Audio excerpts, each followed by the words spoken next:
Hello friends, this is Madhuri. Welcome to mission Padhai. आप लोग कैसे हैं?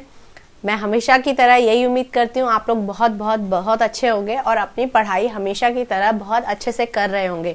मस्ती के साथ साथ पढ़ाई भी चल रही होगी। लास्ट टॉपिक जो मैंने अपना छोड़ा था उसके बाद मुझे आज कराना था रिसोर्स प्लानिंग इन इंडिया, जो कि हमारा क्लास 10th का ज्योग्राफी का फर्स्ट चैप्टर है। उसमें कुछ वीडियोस हो चुकी हैं, अब ये लास्ट में कुछ चल रही हैं, इसको कंप्लीट कर लेते हैं बिकॉज पहले मेन फोकस जो है वो एनसीईआरटी के चैप्टर्स को ही कंप्लीट कराना है। तो जैसे कि मैंने देखा कि रिसोर्स प्लानिंग इन इंडिया जो मैंने अभी पूरा बुक में पढ़ा है, तो इसके जो मेन चीज़ें हैं ना वो मैंने आपके लिए निकाल दी हैं पीपीटी में, और आप उससे गो थ्रू हो सकते हैं। बहुत ज़्यादा डीप में आपको इसमें नहीं जाना है, इतने ज़्यादा क्वेश्चन इससे नहीं आते हैं। ज़्यादा से ज़्यादा होगा कि इसमें आपको एक पैराग्राफ दे दिया जाएगा या उसमें से कुछ क्वेश्चंस पूछ लिए जाएंगे।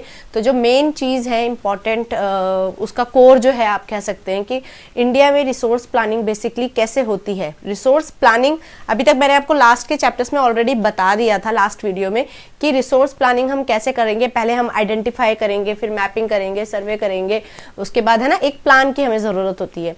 तो रिसोर्स प्लानिंग इन इंडिया में यही बताया गया है कि इंडिया में हमने रिसोर्सेज को कैसे ढूंढा, कैसे उसको टैकल किया, कैसे उसको टेक्नोलॉजी के साथ यूज़ करके फिर अपने लिए यूज़ किया रिसोर्सेज को। ठीक है, तो बात चल रही है कि क्या रिसोर्सेज पहले से थे, अभी आए हैं। रिसोर्सेज तो पहले से ही हैं। रिसोर्सेज क्या है हमारे, तो ये नेचर ने दिए हैं हमें, तो वो बहुत टाइम से है हमारे पास। बट उनको ढूंढा कैसे गया, कैसे उसको हमने अपने इस्तेमाल के लिए स्टार्ट किया उसको यूज़ करना।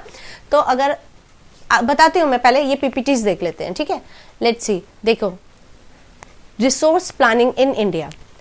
Resource planning is a complex process which involves, क्या क्या इन्वॉल्व है उसमें, that is identification and inventory of resources. ठीक है भाई, आप आइडेंटिफाई करेंगे इन्वेंट्री को। ठीक है, और उसमें क्या क्या आएगा देखो, सबसे पहले सर्वेइंग, मैपिंग। सर्वेइंग मतलब आप सर्वे करोगे ना कहाँ है, आइडेंटिफाई करोगे आप, उसी में आपका ये प्रोसेस आएगा।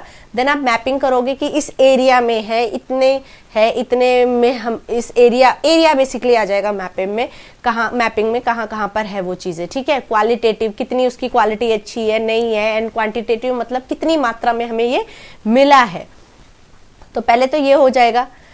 फिर उसमें हम क्या क्या करेंगे, अब हमें ये सारी चीज़ें पता हो गई हैं, तो आप ऑब्वियसली एक प्लानिंग स्ट्रक्चर लोगे, आप प्लान करोगे कि इस टेक्नोलॉजी को यूज़ करके आपको जो आपके ओर्स हैं या मिनरल्स हैं या कोल है, आयरन ओर है, ये आपको निकाल के अकॉर्डिंग टू कि कहाँ यूज़ होना है, कितनी क्वांटिटी में होना है। एक प्लान चाहिए ना प्रॉपर, छोटी मोटी चीज़ तो है नहीं आपने निकाली और उठा के रख दी। ठीक है ना, तो उसके लिए क्या चाहिए, that evolving a planning structure endowed with appropriate technology, skill and institutional setup for implementing resource development plans। ठीक है, now नेक्स्ट क्या करोगे आप, अब आपको रिसोर्स मिल गए हैं बट उसको वो कहाँ पर ज़्यादा यूज़ होगा।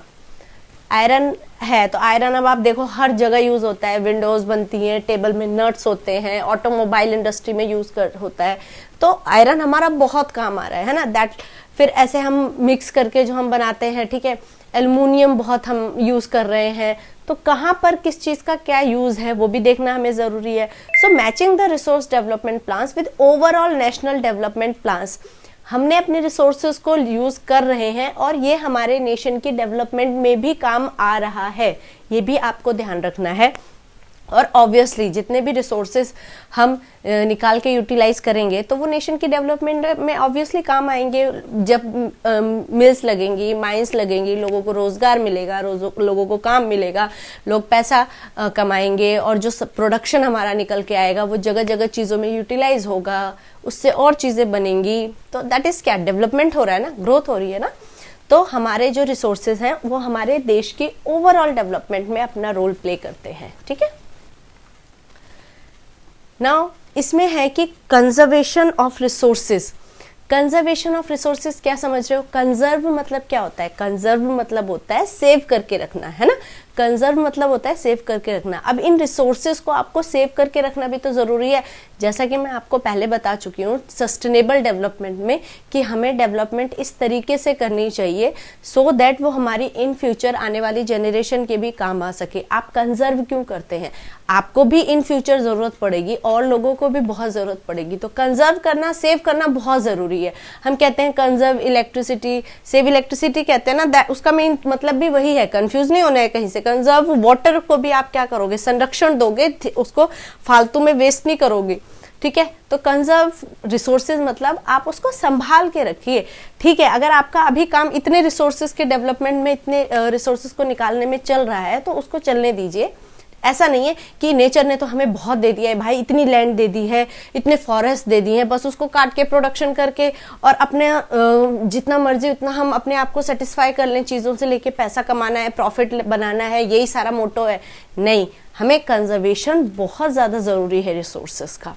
इसमें महात्मा गांधी जी ने एक लाइन कही है, पहले यही वाली पीपीटी में मैम आपको जो इंपॉर्टेंट है वो देख सकते हो, आप चाहे तो इसका स्क्रीनशॉट भी ले सकते हैं। Resources are vital for any development activity but irrational consumption and over utilization of resources may lead to socio-economic and environmental problems. To overcome these problems, resource conservation at various level is important. अब आप ये नहीं है कि उसको लगातार use करते ही जा रहे हैं, आपको रिसोर्सेज को कंजर्व करके रखना है, ठीक है ना। ऐसा नहीं होता कि जब हमें बहुत, हमारे पास कोई चीज़ आ जाए बस उनको ख़त्म कर दे फटाफट फटाफट, नहीं, आपको उस चीज़ को सेव भी करना आना चाहिए। आपको कभी भी ज़रूरत पड़ सकती है उस चीज़ को आगे के लिए भी, है ना। तो कंजर्व करना है रिसोर्सेज को, हमें इतना समझिए। अगर आपको कहीं आंसर में लिखना हो you can take this. Okay, now coming on the next PPT. आप देखो इसमें मैं लाइन इंपॉर्टेंट है, कहीं पूछी नहीं जाती, बोली नहीं जाती, बट मैं आपको बता देना चाहती हूँ कि गांधी जी ने अपने रिसोर्सेज के लिए एक लाइन कही थी कि there is enough for everybody's need and not for anybody's greed. अगर आप चाहें तो आपके लिए उतना काफी है जितना आप चाहते हैं, है ना, जितना आपकी जरूरत है उसके लिए काफी है, लेकिन किसी के लालच के लिए कभी कोई चीज पूरी नहीं पड़ती। अगर कोई बहुत ज्यादा लालची है तो उसको हर चीज की कमी हमेशा रहेगी, है ना, उसको कितना भी दे दिया जाए। तो उस लोभी के लिए कहेंगे ना, एक लोभी के लिए कभी भी रिसोर्सेज जो हैं वो ज़्यादा नहीं होंगे, उसके लिए हमेशा कम ही रहेंगे। और एक जो पर्सन सेटिस्फाई होगा उसके लिए कम में भी सेटिस्फैक्शन है। तो ग्रीड के लिए, किसी की ग्रीड के लिए तो हम कुछ नहीं कर सकते हैं, ठीक है। हमें नीड के अकॉर्डिंग चीज़ों को करना है, हमें जितना सेटिस्फाई हमें कर रहे हैं रिसोर्सेज, हमें उसके साथ चलना है, ठीक है। तो रिसोर्स प्लानिंग इन इंडिया में बात करूं तो इतना ही है, इससे ज़्यादा नहीं है, न डिटेल में अभी पूछेगा, आप लोगों के लिए इतना काफ़ी है। ये छोटी सी वीडियो में मुझे बनाना ज़रूरी था क्योंकि टॉपिक था बुक में, अदरवाइज मैं इसे स्किप भी कर सकती थी, बट आई थॉट कि नहीं, बनाना चाहिए, बच्चे सोचेंगे कहाँ चला गया ये वाला part. Okay, so I think आपको समझ में आया होगा, बहुत सिंपल फॉर्म में समझाया है। कोई भी प्रॉब्लम हो रही है आप कमेंट सेक्शन में बता सकते हैं मुझे। लाइक, शेयर, सब्सक्राइब आपकी मर्जी है, अच्छा लगता है तो ज़रूर करिए। अगर आप वीडियो देख रहे हैं तो बिना लाइक किए और सब्सक्राइब किए मत जाइए। Okay, thank you everyone, bye.